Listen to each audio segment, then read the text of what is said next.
बैठे हैं, सबको पहले जय श्री राम, राम राम।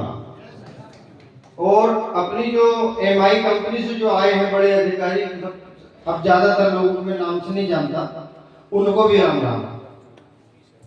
सबसे पहले तो मेरा मतलब ये है कि अपन जब तक व्यक्ति सुखी नहीं रहेगा, निरोग नहीं रहेगा, तो उसका कोई रिजल्ट नहीं है।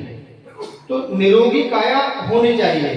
तो इसमें अपने जो हर्बल प्रोडक्ट है उनको यूज करें, और अपन स्वस्थ रहेंगे। तो स्वस्थ रहने के बाद फिर कहां से स्वस्थ रहेंगे? हमने हमारी भूमि को बीमार कर दिया है। पहले हमारी जमीन माता, पृथ्वी माता को हमको स्वस्थ करना है, और जब तक पृथ्वी माता को हम स्वस्थ नहीं करेंगे तो हम स्वस्थ नहीं हो पाएंगे। तो पहले हमको नींव पकड़ना है। किसी भी मकान को बनाने के लिए नींव की आवश्यकता होती है, तो हमको पहले नींव पकड़ना है। तो हमारी नींव है जमीन माता, पृथ्वी माता। तो पृथ्वी माता के लिए जैसे हम कहते हैं माता है भूमि, संस्कृत में बोलते हैं माता है भूमि, पुत्रो अहम पृथ्वी है। भूमि हमारी माता है और हम उसके पुत्र हैं।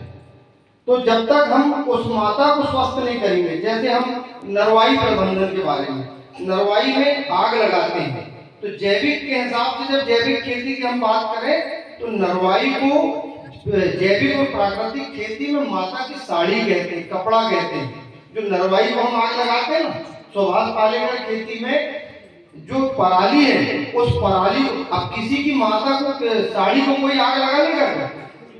नहीं लगाएगा। और जमीन हमारी माता है, पृथ्वी हमारी माता है, उसको हम आग लगा रहे हैं पराली को। मैं स्वयं एक ऐसा किसान हूं, मैंने आग लगाना बंद कर दिया खेत में, नरवाई प्रबंधन के क्षेत्र में। तो हमको सबसे पहले हम ये शपथ लें कि हमको आग नहीं लगाना है। फिर उसके बाद में धीरे धीरे करके जब हमको जमीन को स्वस्थ करना है, फर्टिलाइजर से बाहर जाना है, पेस्टिसाइड से बाहर जाना है, कीटनाशक से बाहर जाना है, तो मैं एक प्रत्यक्ष उदाहरण देता हूं आपको। पिछली बार मेरे पास में भू अस्त्र डाला मैंने गन्ने में। गन्ना देखते बन रहा है अभी 600 क्विंटल प्लस पर एकड़ का, मतलब मैं दावा कर रहा हूं। तो भू अस्त्र को मैंने लगातार धीरे धीरे करके 2 बार में डाला।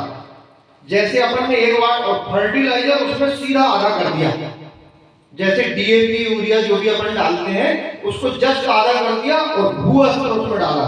तो आज बहुत जबरदस्त फसल है। और उसमें मैंने इंटरक्रॉप किया था, तो गन्ने के अंदर, गन्ने के बोनी के अंदर में प्याज लगी थी। अब क्या जाने अपन की भाई, अब लेबरों ने डाल दिए गन्ने में, तो थोड़ा सा उचट के वो प्याज में भी आई भूआ। तो हमको लगा कि यार ये हो क्या रहा है। तो जब देखे तो उसकी जहां तक वो उचट के आई तो वहां पर उसकी जड़ें गहरी आई।